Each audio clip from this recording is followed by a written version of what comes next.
안녕하십니까. 김남일 교수의 한의학 역사 이야기입니다. 오늘은 동의보감의 제왕 유방론이라는 그 주제로 말씀드리겠습니다.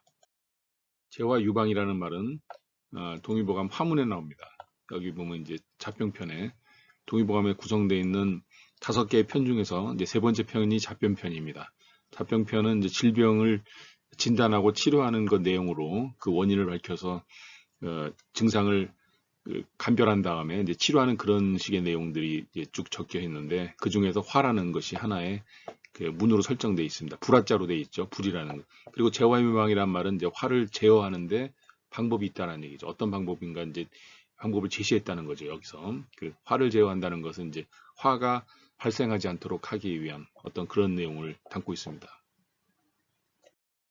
그 내용을 이제 제가 이제 번역한 거를 읽어보겠습니다. 유학자가 가르침을 세워 말하기를 정심, 수심, 양심. 이제 정심이 바를 정자죠. 그러니까 마음을 바르게 하고 수심을 마음을 수렴시켜라. 흩어진 마음을 수렴시키라는 얘기는 이제 함부로 마음을 써가지고 어떤 방종한 행동하고 이어질 수 있는 어떤 그런 가능성이 있는 것을 잘 수렴해가지고 마음을 항상 가다듬고 있으라는 뜻으로 보아집니다. 그다음에 양심이라는 건 이제 마음의 어떤 힘을 기르는 것이죠.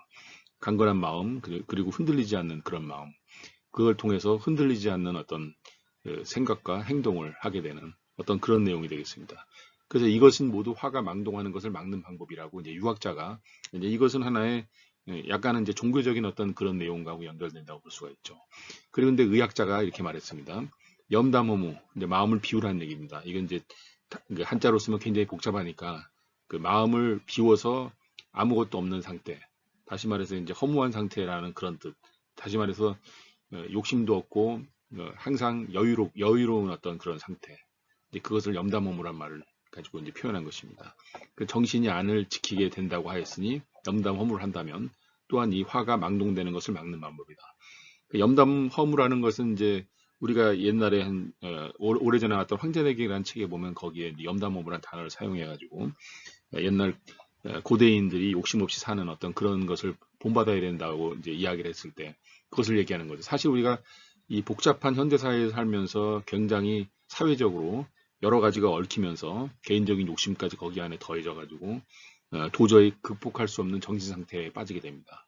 그러면 어떻게 되냐면 그것이 하나의 질병의 원인, 정신병만 있는 것이 아니라 육체적인 어떤 그런 고통까지도 연결되고 되는데 그것을 이제 염담허무라는 방법으로 풀어야 된다라고 이제 의서에는 나와 있는데 특히 동의보감에서는 이제 허준 선생님이 특히 이제 허준 선생님은 유학자이기도 하기 때문에 이제 이런 두 가지 방법을 같이 병행해서 말씀을 하신 것 같습니다. 그래서 또 화는 망동하는 것이 아니라 심으로부터 말미암는다. 그러니까 화 자체가 망동하는 것이 아니다. 내 몸에서.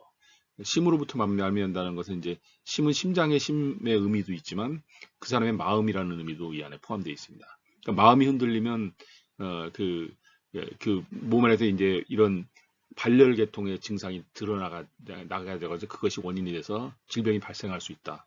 그러니까 뭐냐면 정이라는 고유할 정자를 써가지고 이 정이라는 한 글자는 바로 심 속에 있는 수를 이룬다. 그러니까 심 속의 수를, 그러니까 비유적인 표현인데 심 속에 있는 수의 기운을 잘 길러줘서 고요하게 만들어야 된다는 얘기죠. 다시 말해서 내 마음이 흔들리지 않도록 욕심을 절제하고 뭐 이제 그런 식의 얘기. 그래서 뭐냐 신이 고요하면 이게 정신이란 뜻이죠. 정신이 고요하면 심화가 저절로 내려가고 욕심을 끊으면 이제 신수가 저절로 올라간다. 이런 식으로 이제 이야기하고 있습니다. 이제 이런 것을 잘 보면 이제 욕심을 끊는다는 건 성욕을 이제 절제한다는 얘기죠. 성욕을, 정욕을. 그 욕심이라는 것을 통해서 성욕만 있는 게 아니라 우리 물질욕, 명예욕 이런 거 다 욕심이죠. 이제 그런 것을 지금 이제 허준 선생님께서 말씀하시고 계십니다. 그래서 이제 화라는 거는 지나친 사력, 또 강도 높은 노동, 그다음에 피로 회복을 하지 않는 어떤 피로가 누적이 돼서 나타나는 이런 그런 이제 병리라고 볼 수가 있습니다. 그 증상이 이제 불면증 같은 거로 많이 나타나죠. 근데 몸에 열이 막 발생하고 밤이 되면 불안하고 초조하고 그래서 잠을 못 자고 구갈증, 입이 마르는 증상, 그다음에 심통, 가슴이 아픈 증상, 그다음에 얼굴이 붉은 색깔로 나타나는 건 면적이라고 하죠. 얼굴이 뻘개지는 거 항상 분노한 듯한 그런 표정 가지고 그다음에 요황, 오줌 색깔이 누렇게 이제 나오는. 그래서 이런 거를 이제 의학적으로는 사심탕이나 도족산 같은 약으로 이제 청열사화시킨다고. 이제 청열이란 말이 열을 말켜서 이제 불을 갖다 꺼준다 이런 말이죠. 이런 이제 식으로 치료하는 방법인데 이제 허준 선생님은 이런 것들을 그 정심, 수심, 양심, 아까 제가 말씀드린 이제 설명드린 그런 방법을 통해서 예방에서 어떤 원천 차단하는 것이 개인적인 수양을 통해서 어떤 질병을 예방하는 방법이라고 말씀하셨습니다. 감사합니다.